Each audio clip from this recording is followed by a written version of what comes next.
Estamos listos para conversar con el senador de la democracia cristiana, Francisco Huenchumilla. Senador, muchas gracias por acompañarnos. Encantado, ¿qué tal? Buenas tardes. A ver, lo primero, ¿usted se le apareció marzo también? Sí, bueno, en marzo viene con mucha expectativa de que viene un mes difícil, pero para eso es nuestro trabajo, aquí estamos tranquilos. ¿Usted qué expectativas tiene, senador, respecto de marzo? ¿Cuál cree que va a ser la situación y de qué depende de que sea más positiva o más negativa? Mire, si seguimos insistiendo por parte del gobierno y de algunos sectores de que el problema es simplemente de orden público y no se entiende que el problema es de naturaleza política, en cuanto la gente está profundamente enrabiada con la sociedad injusta y desigual que tenemos, yo creo que no vamos a avanzar. Hay que avanzar en ambas direcciones, entendiendo que la violencia no es aceptable en un sistema democrático, pero entendiendo que la pregunta es ¿qué es lo que hay detrás de la violencia? ¿Por qué existe esta violencia? ¿Cuáles son las causas? Entonces aquí hay un cuestionamiento al tipo de sociedad que hemos construido y eso requiere algo más que meras agendas sociales, requiere un pronunciamiento sobre el fondo del tipo de modelo económico-social que hemos construido en estos últimos 30 años. Quiero preguntarle cómo vio en ese sentido las declaraciones de ayer del presidente Sebastián Piñera, en el sentido que, habló del tema de la violencia en Televisión Nacional, habló también respecto de que si era necesario una declaración de nuevo un estado de emergencia lo iba a hacer, que no se iba a inhibir tampoco de aquello, y dijo además que las policías estaban, son sus palabras, mejor preparadas además ahora para enfrentar la situación. ¿Cómo vio usted esas declaraciones? Mire, un par de cosas al respecto. En primer lugar, yo creo que uno espera que el presidente de la República sea un jefe de Estado que tenga la serenidad y la tranquilidad para tener una perspectiva de los problemas que Chile tiene. Lo vi intranquilo, lo vi ansioso al presidente. Entonces no transmite al país la tranquilidad que todos necesitamos y tampoco nos tiene un horizonte respecto de una salida al problema. Porque él solamente se enfoca exclusivamente en el tema de orden público, pero se olvida de por qué hemos llegado a esto. Entonces a mí me parece que no vemos la salida en el túnel, no vemos la luz de salida como para que la gente se tranquilice y diga, bueno, vamos a ir caminando hacia la solución de los problemas. Entonces pensar que solamente mediante la fuerza se puede terminar un conflicto social profundo, yo creo que es un error. Entonces me parece a mí que vamos por mal camino en ese sentido. Ahora, ¿qué le parecen las palabras de Cecilia Morel, quien sostuvo que era injusto cuestionar al presidente de la manera en que se hacía, en el sentido de que esto era resultado de décadas? Y en ese sentido también, evidentemente, está aludiendo a los gobiernos de los cuales usted fue parte, a los que usted apoyó, que, bueno, la frase más clásica también de este movimiento social ha sido no son 30 pesos, son 30 años, y eso incluye a varios gobiernos. Y en ese sentido, por eso quiero preguntarle cómo valora usted las palabras, en una entrevista al Mercurio, aquí damos crédito a todos, de Cecilia Morel, la esposa del presidente Sebastián Piñera. Bueno, uno entiende que ella, siendo la esposa, tenga una visión muy subjetiva, porque está en juego una persona que comparte una vida con él. Pero esto no es un tema personal, esto es un tema en cuanto Sebastián Piñera ejerce la jefatura del Estado y por lo tanto está sujeto a la crítica y a los puntos de vista de todos los ciudadanos chilenos. Ahora yo no eludo la responsabilidad que son los últimos 30 o 40 años hemos tenido todos en Chile, cada cual en su momento, son escenarios distintos. En los 90 hubo un escenario en virtud del cual se buscaba la gobernabilidad saliendo de la dictadura, pero hoy día, en los años 2020, el problema es otro. Ese modelo hizo crisis y por lo tanto tenemos que buscar un acuerdo, pero que sea de verdad respecto a las causas profundas, respecto a que la gente no sienta que con la salud, la educación y la previsión se hace un negocio y la gente sufre y algunos simplemente se hacen ricos mediante esos derechos sociales. Entonces ese es el fondo del problema. Temas que evidentemente, usted lo sabe, no se cambiaron durante los gobiernos de los cuales usted también fue parte. Quiero llevarlo a otro tema que tiene que ver con otra de las molestias.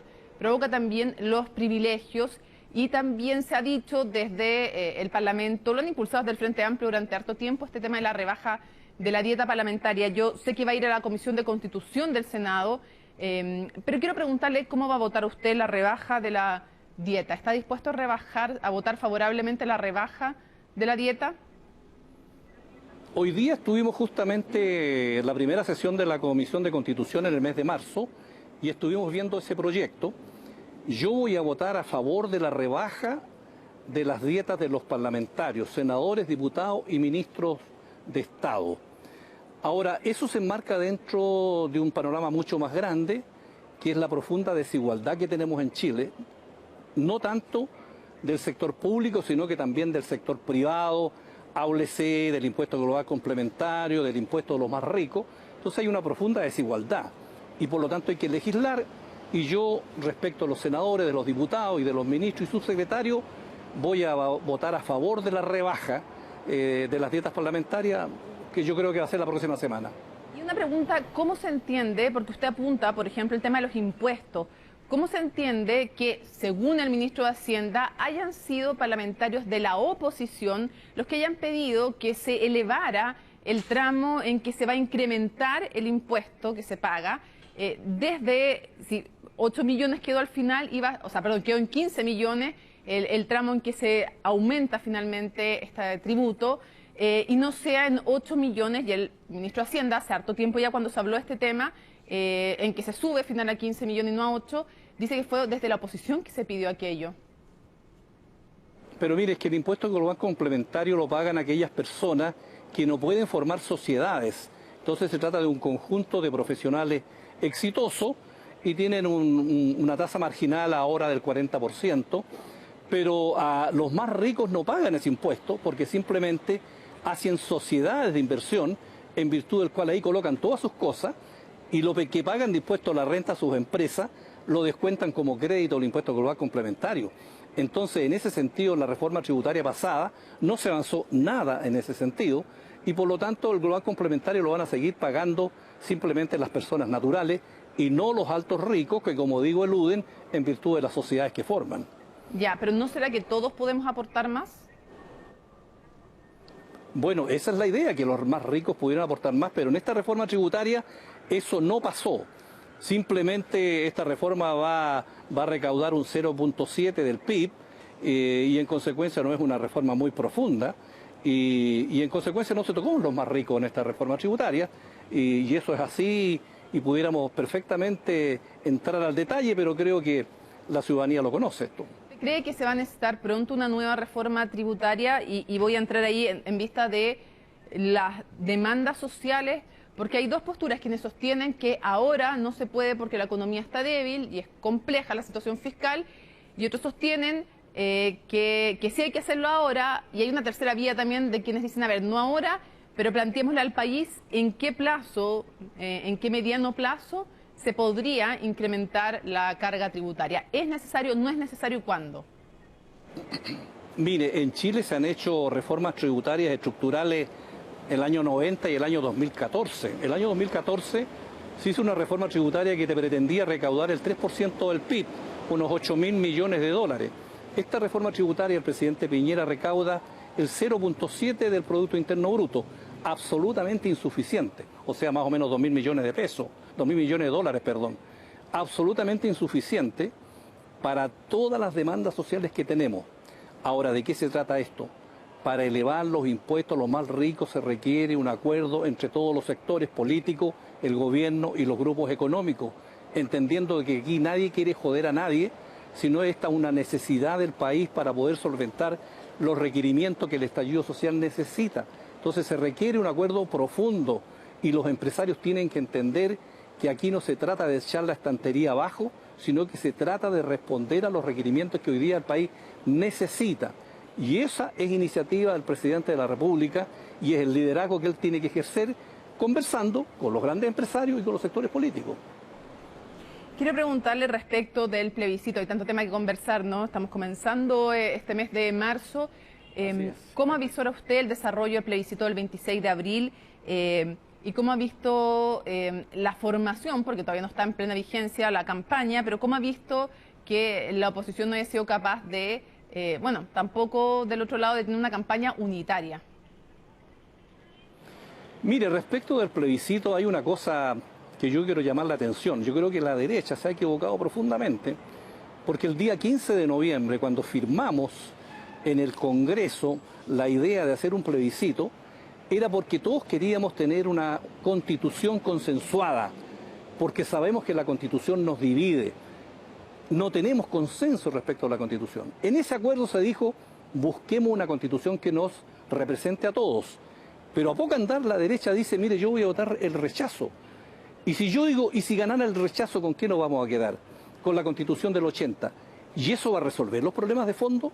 Vamos a seguir los chilenos divididos. Si aquí de lo que se trata es tener en el país un consenso respecto de la Constitución y respecto del sistema económico y social.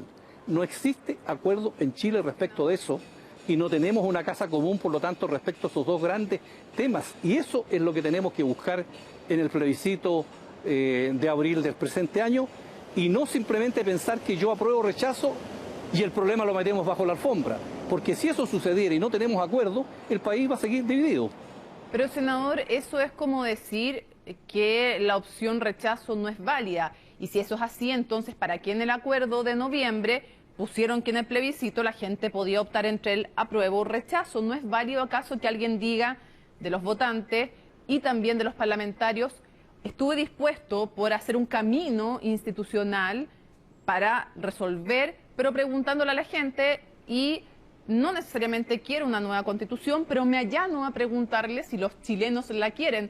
¿Por qué debería ser no válido el rechazo como opción, si ustedes mismos la pusieron dentro de las opciones del plebiscito? Porque el acuerdo fue preguntarle a la gente, y la gente tiene perfecto derecho a tomar una opción. Pero si los dirigentes políticos llegaron a un acuerdo en el sentido de que era necesario hacer un plebiscito porque la Constitución nos divide, responsablemente los partidos políticos tienen que hacer pedagogía con la gente y decirle qué es lo que está detrás del plebiscito. Entonces la gente tiene libertad, pero los liderazgos políticos tienen que ejercer su tarea. El liderazgo político muchas veces se prueba navegando contra la corriente, pero explicándole a la gente cuál es el sentido de la Constitución, qué es lo que significa. Pero entonces, porque esas son las reglas del juego que nos rigen. Pero entonces, senadores como, por ejemplo, Jacqueline van Rysselberghe, que nunca ha querido cambiar la Constitución, ¿estaba obligada a decirle a la gente que había que cambiarla? Bueno, pero es que entonces el error de ella y de la UDI y de la derecha es no entender de que en Chile estamos divididos casi 40 años porque hay una Constitución que nos divide. Ese es un problema político. La pregunta es, ¿queremos seguir divididos o queremos tener una Constitución que nos una, una Constitución consensuada? Esa es la respuesta que tenemos que dar los partidos políticos, porque sabemos que esa Constitución está dividiendo el país. Y cuando lo divide, nos polarizamos. Y cuando nos polarizamos, hay violencia. Entonces hay que ir a las causas profundas de por qué los chilenos, después de tantos años del golpe militar, después de tantos años de la Constitución del 80, seguimos divididos. Ese es el nudo gordiano que tenemos que romper. Quiero preguntarle respecto también de dos temas que no se han resuelto, que es el tema de la paridad y el tema también de los cupos para representantes de pueblos originarios. ¿Cómo avisora usted que eso se va a lograr zanjar? Si es que se va a lograr zanjar. Yo soy optimista. Yo creo que la comisión mixta de la Cámara de Diputados y del Senado están trabajando en el tema de la paridad de género, y yo creo que las senadoras y senadores que están viendo esa parte desde el punto de vista jurídico y técnico van a llegar a un acuerdo. Soy optimista. Y respecto a los escaños reservados también hemos estado trabajando con los dirigentes del mundo indígena sobre esa materia. Hay bastante acuerdo y yo espero que en el curso de las próximas semanas podamos eso resolverlo. ¿Qué le ha parecido declaraciones como la de Luis Mesina cuando sostiene que la Convención Constituyente no es óptima, que debería haber una asamblea constituyente en la llama soberana, y que podría llegar a pasar que el primer día de funcionamiento, en el fondo, dijeran se cierra el Parlamento y ya está? Bueno, yo creo que Lucho Mesina se pasa de la raya del entusiasmo, porque hay que entender de que lo que queríamos era, más allá del nombre, era que la gente se pronunciara y la gente hiciera una nueva Constitución. Y eso es lo que tenemos que hacer responsablemente, de tal manera que si aprobamos y tenemos una convención constituyente, llámese como se llame, y la gente hace una nueva Constitución, es lo que todos queremos, y yo creo que responsablemente tenemos que trabajar en esa dirección. ¿Es responsable ese tipo de declaraciones? ¿Son responsables? Mire, yo creo que mientras uno tiene responsabilidades públicas, ya sea en el ámbito político o en el ámbito social, uno tiene que ser responsable de lo que dice, porque hay mucha gente que lo sigue, mucha gente que lo escucha. Entonces uno tiene que entender que en la vida uno no puede darse gusto y que la política consiste precisamente en cómo organizamos la sociedad sin matarnos los unos a los otros, sin destruirnos y respetando también las distintas posturas que existen en la sociedad. Entonces eso es lo que tienen que hacer los dirigentes. Para ir cerrando, quiero saber cómo hacer su voto respecto del tema de infraestructura crítica y también respecto a la ley de pensiones, específicamente en el tema de pensiones, en la reforma que se aprobó con votos de la Cámara de Diputados de los DC. Ahí hay un tema en que se ha planteado desde el gobierno que la querían aprobar en marzo para que rigiera en abril. Y han sostenido que esto sería importante, que sería un beneficio concreto y rápido para las personas. Y quiero saber si usted está en disposición de votar, dado que sus colegas diputados de la ADC, varios de ellos lo hicieron en la Cámara. Quiero saber si está en disposición de aprobar aquello y lo de la infraestructura crítica para cerrar. No, mire, respecto a las pensiones, yo creo que hay que ir al fondo del tema de las pensiones. No puede ser que nosotros tengamos que con las pensiones haya lugar al lucro, con algunos sectores que han lucrado durante todos estos años. Yo creo que el sistema de la AFP ya tuvo un ciclo y hay que generar un nuevo sistema para las nuevas cotizaciones que vienen, y las AFP tendrán que seguir su camino para aquellos que quieran estar, y se puede hacer una gradualidad al respecto. Y yo espero que eso se logre en el Senado. Voy a estar atento, desconozco porque no trabajo en esa comisión, pero voy a estudiar una vez que salga a la comisión cuáles son esos temas respecto del tema de las pensiones. Y respecto de la infraestructura crítica, yo creo que ha habido bastante desconocimiento sobre el tema, porque el problema es el siguiente. Una alternativa es el estado de emergencia, en virtud del cual un general se hace cargo del territorio, manda carabineros e investigaciones, tiene a cargo el orden público, tiene a cargo todo, puede dictar toque de queda. Ese es el sistema que actualmente tenemos en el estado de emergencia.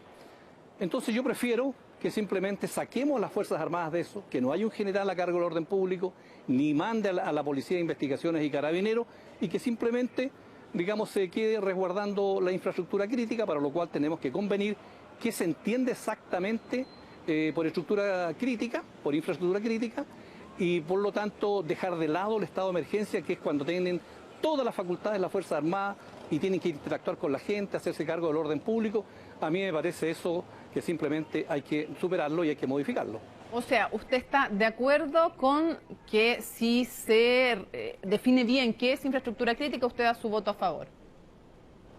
Yo siento que eso de acotar a las Fuerzas Armadas exclusivamente a lo físico y sacarla del contacto con las personas, de las calles, del orden público, de que manden a carabineros investigaciones, de que puedan dictar toque de queda, yo prefiero que simplemente se queden con el resguardo de lo físico. Por eso lo votaría a favor, pero mi pregunta es, ¿usted lo condiciona a que se elimine el estado de emergencia o lo votaría igual a favor, lo de la infraestructura crítica? Yo lo voté a favor y di mis razones cuando hablé en función de eso, porque yo creo que esta situación es mucho más favorable desde el punto de vista de la tranquilidad ciudadana, que saquemos a las Fuerzas Armadas de las calles. Y este proyecto así lo hace. Perfecto. Francisco Guanchumilla, muchísimas gracias por habernos acompañado en Marca Registrada. Que esté muy bien. Gracias, buenas tardes.